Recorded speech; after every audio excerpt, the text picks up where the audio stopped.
Alleluia, Alleluia, Alleluia.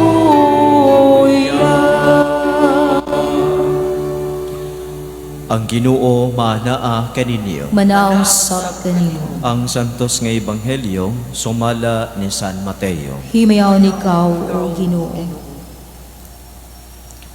Si Jesus miingon ngadto sa katawhan, ang gingharian sa langit sama sa usa ka bahandi nga gilubong didto sa usa ka uma, og nahitabo nga hikalutan kini sa usa ka tawo. Apan iyang gilubong pag-usab, hilabihan iyang lipaya, og tungod niini milakaw siya og iyang gibaligya ang tanan niyang katigayunan. Ug unya mibalik siya og iyang gipalit ang uma. Ang gingharian sa langit sama usab sa usa ka negosyante nga nangitag maanindot nga mga mutya. Sa dihang nakakaplag siya usa ka mutya nga may talagsaong kaanindot, milakaw siya o gibaligya ang tanan niyang katigayunan o unya gipalit ang mutya. Mga igsuon, ang ebanghelyo sa Ginoo. Dayon ikaw, O Kristo. Duha ka parables ang gigamit karon ni Jesus aron iyang i-describe na usab kanato, ipasabot sa iyang tigpaminaw niadtong iyang panahon o kanatong tanan ang gingharian sa langit, how it looks like. Miingon siya nga sama kini sa usa ka bahandi nga gilubong sa usa ka uma. Unya sa takulahaw o sa kalit lamang, unexpectedly adunay usa ka tawo nga nakakalot niini og sa iyang pagkakaplag kining maong bahandi, hilabihan gayud niyang lipaya apan iyang gi lubong pag-usab. Unya miuli siya, ipamaligya ang tanan niyang katigayunan og unya mibalik siya og ipalit niya ang uma. Kung Pilipino pa to, makakabot ka og kanang buwawan gintahay kay ilubong pa nimog otro. Kaya di mo na itago og uli. Ay, sus, makakabot yung tag-usa ka sa ako nga kwarta, kay imo pa ng ilubong pagwan. May gani kaya dili to Pinoy, no? Kung Pinoy, sigurista, yung kayo yung Pinoy. Pag akakita, sibat dayon. Pero, iyang gilubong pagbalik sa yuta, unya, uli siya, gipalit niya ang maong lote pag humanag pamaligi sa tanan, nga iyang kaptangan. Nya karon ang ikaduha nga parable nga gigamit ni Jesus, miingon sa nga sama sa pinisaw sa kanegosyante nga nangita og fine pearl. Nya kung mangita gani kag fine pearl, musuri gyud ka adto gyud ka sa uban nga mga lugar aron mangita ka og fine pearl. Karon didto dunay intention to look for a fine pearl. Katong isa ganina, it was not intentional. So it was, ano lang siya, na parang it was a surprise blessing. Kaning isa-isab, usa ka intentional, he intended to look for a fine pearl, busa misuroy siya, ug sa diyang nakita niya, nakakita na siya og mutya, nga lahi gayon sa tanang mutya, nga iya nang nakita, og iya nang napalit kani adto, sa iyang gibuhat, milakaw siya, gibaligya ang tanan niyang katigayunan, og unya gipalit ang mutya. Unya oroy, kung doon na po'y nisunod nga tao nga nangita pod og mga mutya, unya naunhan siya palit, may ngunta nga, sus, unsa man yung tawhana nga iya pa manggibiyaan, kuhaan na dayon na. So, mamalandong kita, unsa may mga punto ni Jesus ni ining duha ka sambingay nga iyang gisulti ka nato karon. Ang duha ka sambingay, ang usa nag-ingon man nga, it was not intentional nga makakabot siya, makakaplag. Ang gingharian sa Dios is there. Makaplagan nato bisag wala kita mangita niini. Ikaduha, ang gingharian sa Dios makaplagan kini nato kung kita usab mangita. So both dunay kita nga unintentional o dunay intentional searching of this kingdom of God. Apan ang atong pamalandungan ug maayo kay kining mga tawhana nga nakakita unintentional o intentional nga nakakita niining mga sambingay nga ato karong gihisgutan, silang duha dunay similarities, miuli sa ila. Gibaligya ang tanan, mibalik o gipalit. So, na ang similarities nilang duha. Mipauli. Ang gingharian sa Dios, kung makaplagan nato kini, it attracts us. It attracts us to the heart nga dili siya mawala sa atong kasing-kasing og huna-huna. Unya mipauli sila kay but ipasabot nga ang gingharian sa Dios nagkinahanglan og usa ka decision making to enter into the kingdom of God, to embrace this kingdom of God, and to allow yourselves to be embraced by the kingdom of God. It needs a decision. It is a fruit of your decision making. Ako ba ning i-embrace o dili? So, kinahanglan mo ulion na sila.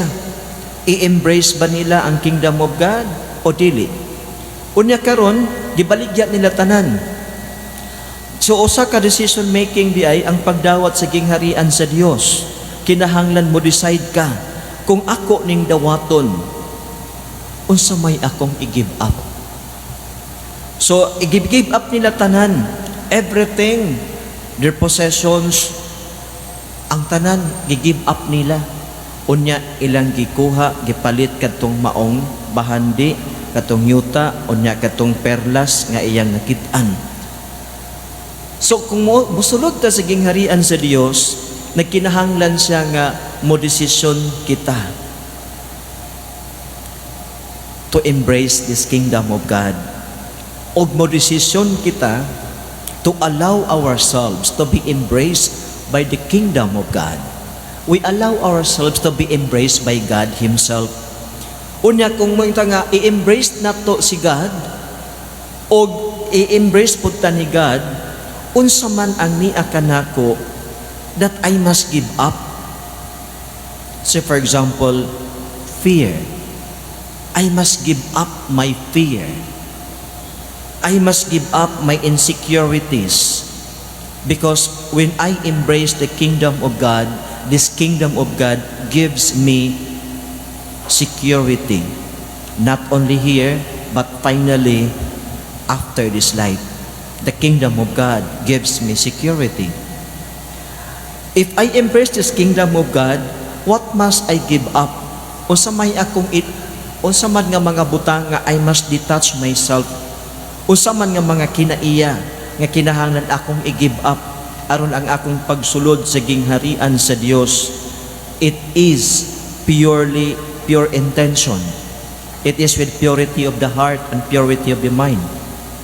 Kay daghan man kanato nga we enter into that and we believe that we are already into that kingdom of God, but unfortunately we are outside of that kingdom of God. Kag mingon tag kingdom of God and you are there in the kingdom of God. Kung may pananglitan, this is the kingdom of God or this is the kingdom of Pilato. Whose kingdom? Kang Pilato. Kung may tag kingdom of God, whose kingdom? Kingdom sa Dios. Unya, kung kingdom sa Dios, who is the king? God. You enter into that. So, buti may pasabot nga, I accept that God is the king of my life, that I belong to Him. Unya, reign of God, gingharian sa Dios, giharian sa Dios. I am willing to give up my own human will, which is sometimes contrary to the divine will. So kung musulod ko sa kingdom of God, willing ako nga maghari ang Dios sa akong kasing-kasing huna-huna sa tibok kong kusog, sa tibok kong kinabuhi. Willing ako nga muhari siya kanako.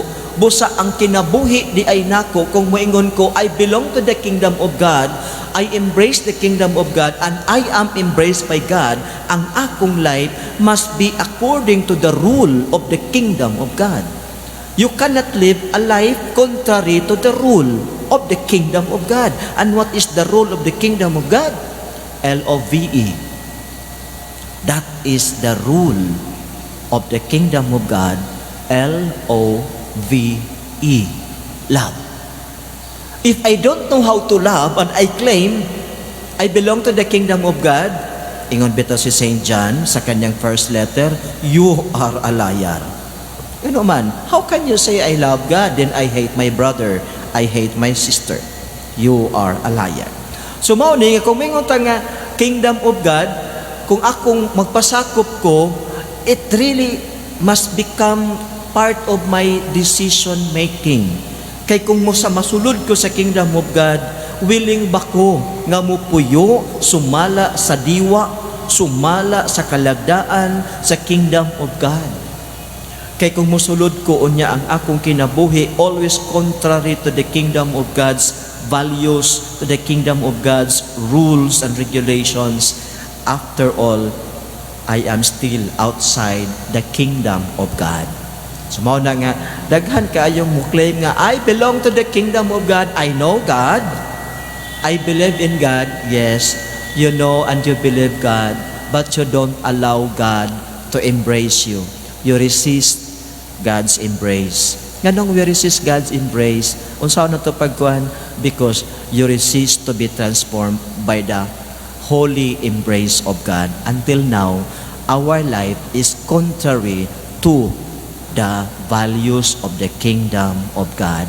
The values of the kingdom of God: love, peace, forgiveness, reconciliation, compassion. Mao ni ang mga kingdom values. Unya, ang ato bang kinabuhi in my heart, naa pa bay hatred, naa pa bay anger, naa pa bay unreconciled feelings nato?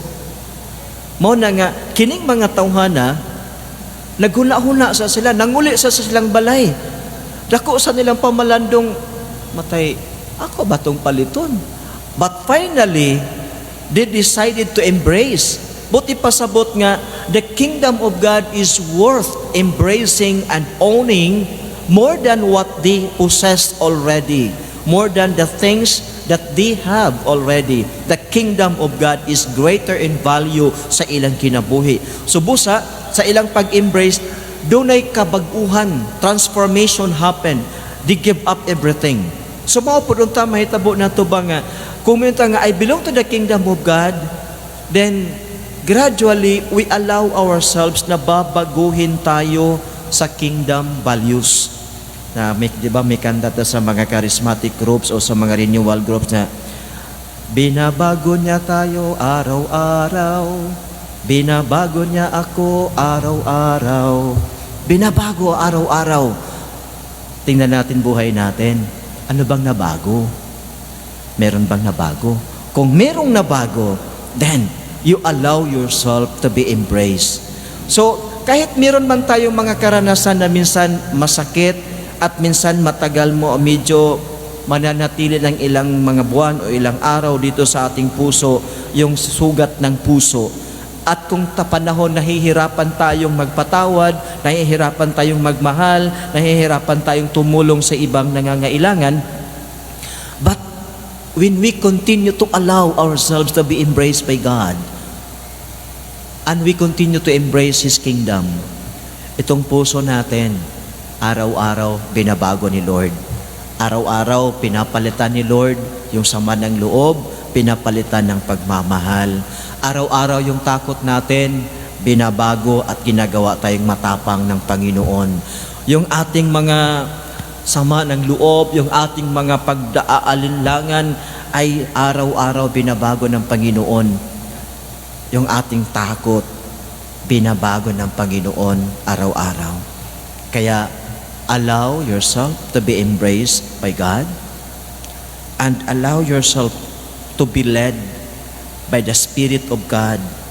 Kaya ang Spirit of God will always lead us to become a better person, to become the best version of yourself on earth.